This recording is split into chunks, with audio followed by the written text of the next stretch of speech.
Bismillahirrahmanirrahim. Assalamualaikum warahmatullahi wabarakatuh. Perkenalkan, nama saya Alvara Vicky dengan NIM 241080200084. Di sini saya akan mengerjakan ujian akhir semester mata kuliah Peradaban Islam, dosen pengampu Bapak Mahfud Asyari SMMM.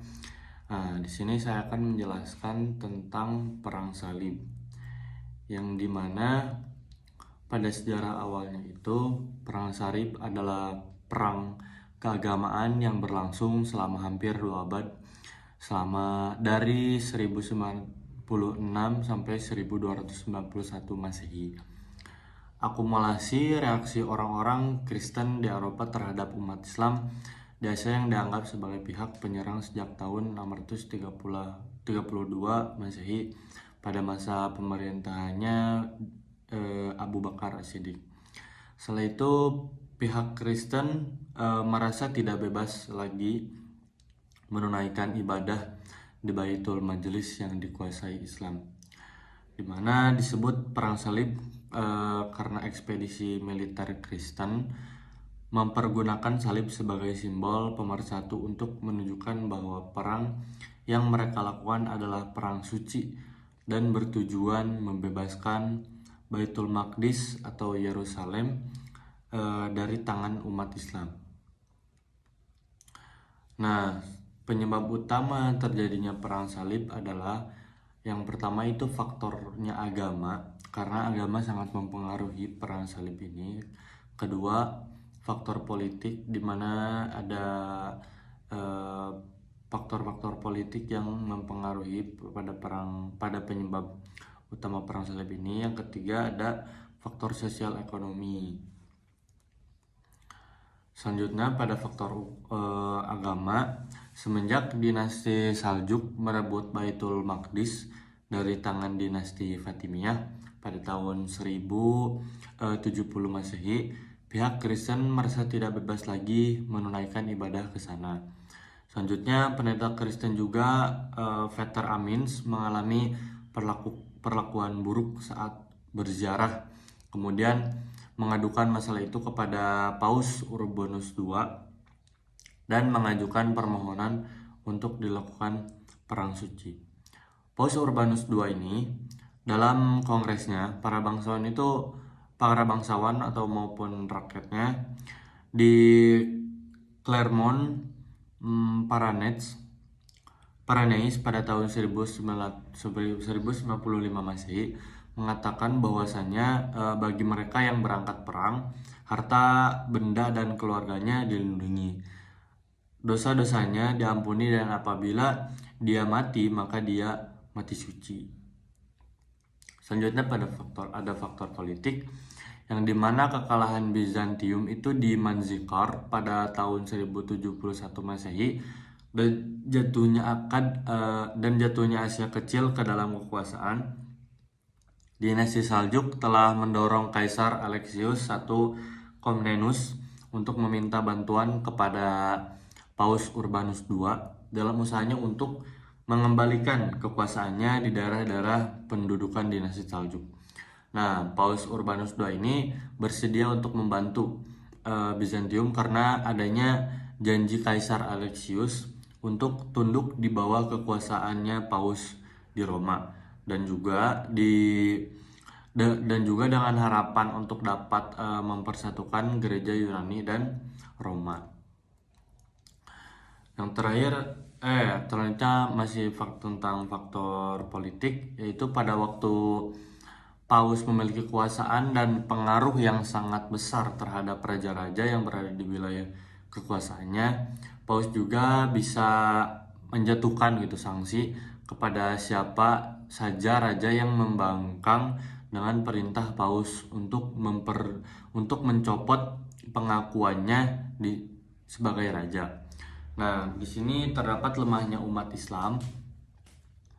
Yang pertama, dinasti Saljuk di Asia Kecil itu pecah. Jadi dinasti Fatimiyah di Mesir dalam keadaan lumpuh, dinasti Umayyah itu di Spanyol goyah. Nah, terus terjadi pertentangan segitiga antara dinasti Abbasiyah di Baghdad, terus dinasti Umayyah di Spanyol, dan dinasti Fatimiyah di Mesir. karena masing-masing memproklamasikan dirinya itu sebagai khalifah, jadi bentrok gitu. Selanjutnya ternyata ada faktor sosial ekonomi di mana para pedagang besar yang berada di pantai timur Laut Tengah, terutama yang berada di kota Venesia, Genoa, dan Pisa, berambisi untuk menguasai sejumlah kota dagang di sepanjang pantai timur dan selatan Laut Tengah, di mana kondisi perekonomian Eropa di abad pertengahan sedang dilanda keterpurukan, krisis pangan dan kelaparan terjadi di mana-mana. Terus ketika adanya seruan perang salib, dijanjikan kesejahteraan hidup apabila perang dapat dimenangkan gitu. Terus Paus juga menjanjikan akan menghapuskan segala jenis beban kewajiban yang harus mereka bayarkan kepada para pejabat kerajaan. Nah, pada tahap pertama tahun 1906 sampai 1144 Masehi disebut sebagai periode serangan orang-orang Kristen yang terjadi dalam dua gerakan. Gerakan pertama disebut sebagai gerakan gerombolan rakyat jelata. Mereka tidak disiplin dan tidak mempunyai pengalaman perang. Yang kedua, gerakan kedua itu merupakan ekspedisi militer. Jadi disiplin dan mempunyai pengalaman perang sehingga mereka dapat mengalahkan umat Islam dan berhasil mendirikan beberapa kerajaan Latin Kristen di dunia timur. Nah, pada perang salib pertama, pidato Paus itu di Kongres menyatakan Clermont, tepatnya di Clermont, Perancis tahun 1905 Masehi, sebagai tanggapan atas permintaan pendeta Peter Amin dan berhasil mengobarkan semangat perang suci. Terus pasukan perang salib pertama ini berjumlah lebih kurang 200 juta orang. Ketiga pasukan salib pertama ini dapat dikalahkan oleh pasukan dinasti Saljuk. Pada perang salib kedua, pasukan Godfrey menduduki Palestina pada tanggal 7 Juni 1099 Masehi, melakukan pembantaian besar-besaran selama lebih kurang 1 minggu terhadap umat Islam tanpa membedakan laki-laki dan perempuan, anak-anak dan orang dewasa, serta orang tua dan orang muda. Terus membumi hanguskan bangunan-bangunan umat Islam di Yerusalem. Sebelum menduduki Baitul Maqdis, pasukan Kristen lebih dahulu merebut Anatolia Selatan, daerah Tarsus, Antioquia, Aleppo, dari Aruha, Edessa, selain itu Tripoli, Syria, dan Acre. Berdirilah beberapa kerajaan Latin Kristen di timur. Pertama, Yerusalem itu dengan Raja Godfrey pada tahun 1099 Masehi. Terus Edessa dengan rajanya Baldwin pada tahun 1980 Masehi. Terus kerajaan Tripoli dengan rajanya yaitu Raimon pada tahun 1109 Masehi. Terus ada kerajaan Antioquia dengan rajanya itu Bohemond. Pada tahap kedua pada 1944-1993 disebut periode reaksi umat Islam karena jatuhnya wilayah kekuasaan Islam ke tangan kaum Kristen, sehingga Imaduddin Zaki, Nuruddin Zaki, dan Salahuddin Ayyubi bangkit melakukan perlawanan untuk merebut kembali wilayah-wilayah yang dikuasai oleh Kristen.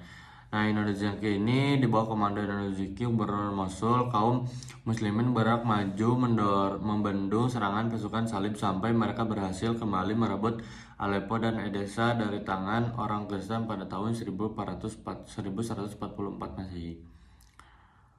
Nah, putranya Inuddin Zaki itu berhasil membebaskan Damaskus atau Syam pada tahun 1147 Masehi, Antioquia tahun 1149 Masehi, dan Mesir pada tahun 1169 Masehi. Nah, Salahuddin Al-Ayyubi ini berhasil mendirikan dinasti Ayyubiyah di Mesir di atas peruntuhan dinasti Fatimiyah. Salahuddin dapat membebaskan Baitul Maqdis pada tanggal 2 Oktober 1187 Masehi setelah dikuasai oleh orang Kristen selama 88 tahun. Tahun 1189 Masehi menghadapi ekspedisi militer pasukan salib ketiga yang dipimpin oleh raja-raja Eropa yang besar, yaitu kayak Frederick I Kaisar Jerman dan Barbarossa, Richard I Raja Inggris, dan Philip II Raja Prancis. Nah, pasukan salib kali ketiga tidak berhasil merebut Baitul Maqdis dari tangan kaum muslimin. Demikian juga kota-kota lainnya seperti Aleppo dan lain sebagainya itu hanya berhasil merebut kota Akka saja. Terus perjanjian Raja Inggris Richard dan Salahuddin Ayyubi untuk mengakhiri perang pada tanggal 2 November 1192 yang disebut dengan perjanjian Sul Ar-Ramhah. Dalam perjanjian tersebut dijelaskan bahwa orang-orang Kristen yang pergi berziarah ke Baitul Maqdis untuk tidak akan diganggu. Nah, tahap ketiga yaitu 1193 sampai 1291 Masehi dikenal dengan periode kehancuran pasukan perang salib atau periode perang saudara kecil perang salib itu berakhir. Nah, terus Palestina itu direbut pasukan salib, tentara salib dipimpin oleh Raja Jerman Frederick II. Terus pada tahun 1219 Masehi berhasil menduduki Dimyar dan membuat perjanjian dengan Raja Mesir Al-Malik Al-Kamil dan dari dinasti Ayyubiyah untuk membebaskan Palestina. Nah, perang salib itu berakhir. Terus Palestina direbut kembali pada tahun 1247 Masehi di masa pemerintahannya Malik Saleh. Ketika dinasti Ayyubiyah berakhir di Mesir dan dikuasai oleh kaum Mamalik, mereka berhasil merebut kota Akka dari tangan orang Kristen pada tahun 1291 Masehi. Semua kota yang pernah direbut oleh pasukan salib kini telah berhasil direbut kembali oleh kaum muslimin, menjadi tanda perang salib telah berakhir. Pengaruh terhadap Eropa. Meskipun pihak Kristen Eropa menderita kekalahan dalam perang salib, namun mereka berkenan dengan peradaban Islam yang sudah maju, mengalihkan beberapa ilmu yang saat itu berkembang pesat dan Islam seabad saat sudahnya. Mungkin cukup sekian pembahasan dari perang salib dari saya. Kurang lebihnya mohon maaf. Assalamualaikum warahmatullahi wabarakatuh.